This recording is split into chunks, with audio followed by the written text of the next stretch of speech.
സ്ത്രീകളുടെ ആരോഗ്യവുമായി ബന്ധപ്പെട്ട ചില വിഷയങ്ങൾ എല്ലാവരും തുറന്നു പറയാറില്ല. പ്രത്യേകിച്ച് യോനിയിലെ വഴുവഴുപ്പ് കുറയുന്നു എന്ന പ്രശ്നം. ചിലർ ലജ്ജ കാരണം പറയാൻ മടിക്കുന്നതാകാം. ചിലർക്കിത് തുറന്നു പറയുന്നത് ആത്മവിശ്വാസം നഷ്ടപ്പെടുത്തുന്ന കാര്യവുമാണ്. നിങ്ങൾക്കറിയാമോ, ഈ പ്രശ്നത്തിന് പിന്നിൽ നിരവധി കാരണങ്ങളും അതിനുള്ള ലളിതമായ പരിഹാരങ്ങളും ഉണ്ട്. ഇന്നത്തെ വീഡിയോയിൽ അതിനെക്കുറിച്ച് മുഴുവൻ വിവരങ്ങളും വിശദമായി പറയാം. വീഡിയോ ഇടയ്ക്ക് വെച്ച് സ്കിപ്പ് ചെയ്യാതെ മുഴുവനായും കേൾക്കുക. ഇടയിൽ സ്ക്രീനിൽ എഴുതി കാണിക്കുന്ന കാര്യങ്ങളും ശ്രദ്ധിക്കുക. നമസ്കാരം, ഇൻറ്റിമേറ്റ് ഇൻസൈറ്റ്സിലേക്ക് വീണ്ടും സ്വാഗതം. ആരോഗ്യവും മാനസിക ശാരീരിക ബന്ധങ്ങളും സംബന്ധിച്ചുള്ള ശാസ്ത്രീയവും വിശ്വസനീയവുമായ വിവരങ്ങൾ നിങ്ങളിലേക്ക് എത്തിക്കുന്നതാണ് നമ്മുടെ ലക്ഷ്യം. അതിനാൽ നിങ്ങൾക്ക് ആരോഗ്യവുമായി ബന്ധപ്പെട്ട വിലപ്പെട്ട അറിവുകൾ നഷ്ടപ്പെടാതിരിക്കണമെങ്കിൽ ആദ്യമായി ഈ വീഡിയോ കാണുന്നവർ ചാനൽ സബ്സ്ക്രൈബ് ചെയ്യുകയും ബെല്ലൈക്കൺ അമർത്തുകയും ചെയ്യുക. ആദ്യം മനസ്സിലാക്കേണ്ടത് യോനിയിലെ വഴുവഴുപ്പ് കുറയുന്നത് ഒരു രോഗമല്ല എന്നതാണ്. വഴുവഴുപ്പ് എന്ന് പറയുന്നത് സാധാരണയായി ലൂബ്രിക്കേഷൻ എന്നാണ് പറയാറ്. ഞാൻ മലയാളത്തിൽ പറഞ്ഞെന്നേ ഉള്ളൂ.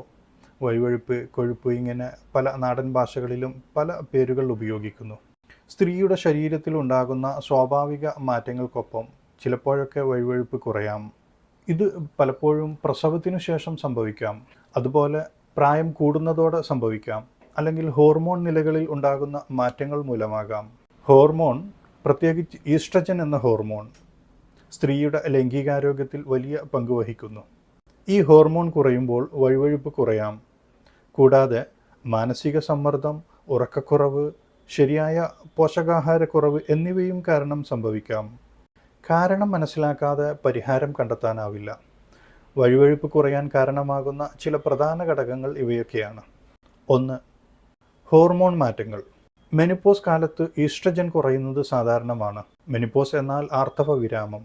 ഒരു സ്ത്രീയുടെ ആർത്തവത്തിൻ്റെ സ്വാഭാവികവും സ്ഥിരവുമായ അവസാനമാണ് ആർത്തവ വിരാമം. സാധാരണയായി 45-നും 50-നും ഇടയിൽ പ്രായമാകുമ്പോൾ ഇത് സംഭവിക്കുന്നു. ഈ സമയത്തുണ്ടാകുന്ന ഹോർമോൺ വ്യതിയാനങ്ങൾ നിരവധി പ്രശ്നങ്ങൾക്ക് കാരണമാകാറുണ്ട്. 2. ഗർഭധാരണം അല്ലെങ്കിൽ പ്രസവം. പ്രസവശേഷം പെൽവിക് മസിലുകൾക്ക് ദൗർബല്യം വരാം. അഥവാ നാഭിഭാഗത്തുള്ള മസിലുകൾക്ക് പ്രസവശേഷം ശക്തിക്ഷയവും പ്രയാസങ്ങളും വരുന്നത് കാരണം ഇങ്ങനെ സംഭവിക്കാം. 3. മാനസിക സമ്മർദ്ദം. മാനസിക സമ്മർദ്ദം ഹോർമോൺ നിലയെ പ്രതികൂലമായി ബാധിക്കും. പല കാരണങ്ങൾ കൊണ്ട് സ്ത്രീകൾ മാനസിക സമ്മർദ്ദം അനുഭവിക്കാം. എന്തു തന്നെയാണെങ്കിലും ലൈംഗിക ബന്ധത്തിൽ ഏർപ്പെടുമ്പോൾ മാനസിക സമ്മർദ്ദം അനുഭവിക്കുന്നുണ്ടെങ്കിൽ ഈ പ്രശ്നം അനുഭവപ്പെടാം. 4. മരുന്നുകളുടെ പാർശ്വഫലങ്ങൾ. ചിലതരം മരുന്നുകൾ കഴിക്കുന്നവർക്ക് വഴുവഴുപ്പ് കുറയാം. 5-മത്തെ കാരണം പറയുന്നതിന് മുമ്പ് ഈ മരുന്നുകൾ ഏതൊക്കെ വിഭാഗമാണ് എന്ന് പരിശോധിക്കാം. 1. ആൻറ്റിഹിസ്റ്റമിൻസ് അഥവാ അലർജി, ജലദോഷം പോലുള്ള പ്രശ്നങ്ങൾക്ക് ഉപയോഗിക്കുന്ന ചില മരുന്നുകൾ. 2. ആൻറ്റി ഡിപ്രസൻസ് അഥവാ മാനസിക സമ്മർദ്ദം പോലുള്ള പ്രശ്നങ്ങൾക്ക് ഉപയോഗിക്കുന്ന ചില മരുന്നുകൾ. 3. കുടുംബാസൂത്രണത്തിൻ്റെ ഭാഗമായോ അല്ലെങ്കിൽ ഗർഭധാരണവുമായോ ഗർഭാശയവുമായോ ബന്ധപ്പെട്ട പ്രശ്നങ്ങൾക്ക് ഹോർമോൺ മരുന്നുകൾ കഴിക്കുന്നവർ. 4. ക്യാൻസർ ചികിത്സകൾ. 5. ഡീകൺജസ്റ്റൻസ്. ഇത് ആൻറ്റിഹിസ്റ്റമിൻ പോലെ തന്നെ പ്രവർത്തിക്കുന്ന ചില മരുന്നുകളാണ്. 6. രക്തസമ്മർദ്ദത്തിന് കഴിക്കുന്ന ചിലതരം മരുന്നുകൾ. ഇനി നമുക്ക് 5-മത്തെ കാരണം നോക്കാം. അത് ജീവിതശൈലി കാരണങ്ങളാണ്.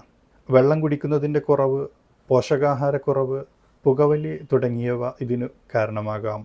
ഇനി നമുക്ക് പരിഹാരങ്ങളെക്കുറിച്ച് നോക്കാം. വീട്ടിൽ നിന്ന് തന്നെ ചെയ്യാവുന്ന ചില കാര്യങ്ങൾ പറയാം. 1. ശരിയായി വെള്ളം കുടിക്കുക. ശരീരത്തിന് ആവശ്യമായ ഹൈഡ്രേഷൻ ലഭിക്കുമ്പോൾ വഴുവഴുപ്പ് നിലനിൽക്കും. 2. വൈറ്റമിൻ ഇ, ഒമേഗ 3 ഫാറ്റി ആസിഡുകൾ അഥവാ മത്സ്യം, വെളിച്ചെണ്ണ, ഫ്ലാക്സ് സീഡ്, ബദാം, അക്രോട്ട് എന്നിവ ഭക്ഷണത്തിൽ ഉൾപ്പെടുത്തുക. 3. Kegel exercise. പെൽവിക് മസിലുകൾ ശക്തമാക്കാൻ ദിവസവും 5 മുതൽ 10 മിനിറ്റ് വരെ കെഗൽ എക്സസൈസ് എന്ന് പറയുന്ന വ്യായാമം ചെയ്യാം. 4. സമ്മർദ്ദം കുറയ്ക്കുക. യോഗ, ധ്യാനം, ശരിയായ ഉറക്കം എന്നിവ സമ്മർദ്ദം കുറയ്ക്കുന്നതിന് ഏറെ സഹായിക്കും. 5. വൈദ്യോപദേശം തേടുക. വഴുവഴുപ്പ് വളരെ കൂടുതലാണെങ്കിൽ ഡോക്ടർ നൽകുന്ന ഹോർമോൺ ക്രീമുകൾ പോലുള്ള ചികിത്സകൾ ഉപയോഗിക്കാം. ഇപ്പോൾ നിങ്ങൾ സ്ക്രീനിൽ കാണുന്ന ഈ ഒരു ആയുർവേദിക് ജെൽ, ഇത് സ്റ്റാൻഡേർഡ് കമ്പനിയായ ഹിമാലയയുടെ ഒരു പ്രൊഡക്റ്റാണ്. ഇത് ലൂബ്രിക്കേഷന് വേണ്ടി ഒരുപാട് ആളുകൾ ഉപയോഗിക്കുന്ന ഒരു പ്രൊഡക്റ്റാണ്. ആരോഗ്യവുമായി ബന്ധപ്പെട്ട വിഷയങ്ങളിൽ ലജ്ജിക്കേണ്ടതില്ല. ശരിയായ വിവരം ശരിയായ പരിഹാരം, വിദഗ്ധരുടെ ഉപദേശം ഇവയാണ് ആരോഗ്യകരമായ ജീവിതത്തിൻ്റെ അടിസ്ഥാനം. നിങ്ങൾക്ക് ഇത്തരം പ്രശ്നങ്ങൾ അനുഭവിക്കുന്നുണ്ടെങ്കിൽ നിങ്ങളുടെ പങ്കാളിയോട് തുറന്നു പറയുക. ഒരു ഡോക്ടറെ കണ്ടു പരിഹാരം കണ്ടെത്തുക. ഇന്നത്തെ വീഡിയോയിലെ വിവരം ഉപകാരപ്രദമാണെന്ന് തോന്നിയെങ്കിൽ ഈ വീഡിയോ ലൈക്ക് ചെയ്യാനും ഹൈപ്പ് ചെയ്യാനും ഷെയർ ചെയ്യാനും മറക്കരുത്. നിങ്ങളുടെ അഭിപ്രായങ്ങൾ കമൻറ്റിൽ അറിയിക്കുക. ഇതുപോലുള്ള കൂടുതൽ വീഡിയോകൾക്കായി ഇൻറ്റിമേറ്റ് ഇൻസൈറ്റ്സ് സബ്സ്ക്രൈബ് ചെയ്യാനും മറക്കരുത്.